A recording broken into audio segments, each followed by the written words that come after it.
name is Charles Clay, and this is my first YouTube channel video. It's January the 13th, 2019. Children today fight hard to stay mediocre. They are intellectually lazy. They have become complacent to a point where they no longer want to excel. Complacency is considered at some point in time and space to be a sin.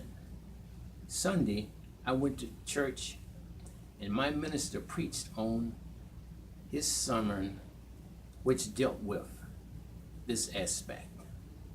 Complacency keeps one from doing their very best. There used to be a time that we would tell our children that they had to be twice as good as the white population. And this would spark us to compete on a larger scale, which produced people like Mary McLeod Bethune, Jackie Robinson, Percy Julian, Madam C.J. Walker, Maggie L. Walker, Percy Sutton, Jesse Owens, Thomas A. Dorsey, William Grant Still, James Weldon Johnson, Carter G. Woodson, Count Basie, Honorable William H. Hasty, Joe Louis, the Brown Bomber, Catherine Dunham, and Mary Anderson, Jane M. Bolin, Ann Harrell, and Helena Doley Jr.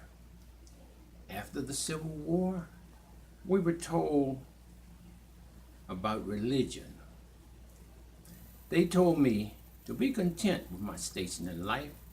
Don't try to accumulate things such as wealth in this lifetime, because our reward is in heaven. They were teaching us at that time complacency, which is a sin according to my minister, who preached the sermon on complacency, because complacency keeps us from doing our very best. And therefore, the sacrifices of Cain and Abel were diametrically opposed to one another. God wants us to do our very best, and Cain's sacrifices were merely potatoes, corn, and other things from the ground.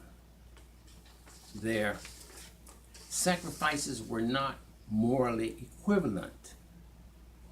What we also need to do is to start telling our young folks the dynamics of buying low and selling high, the rudiments of business, capitalism, and the entrepreneurship, and get them interested in the ownership into this great nation and being owners of businesses, factories, farms, and large apartment buildings and skyscrapers by learning to create wealth. Our children should sacrifice their beautiful black brains to our higher disciplines such as medicine, law, business, finance, psychology, calculus, and other arts and sciences, which would propel us into the mindset of learning business. This should be our mantra. Thank you for listening, and please subscribe below, and I thank you again.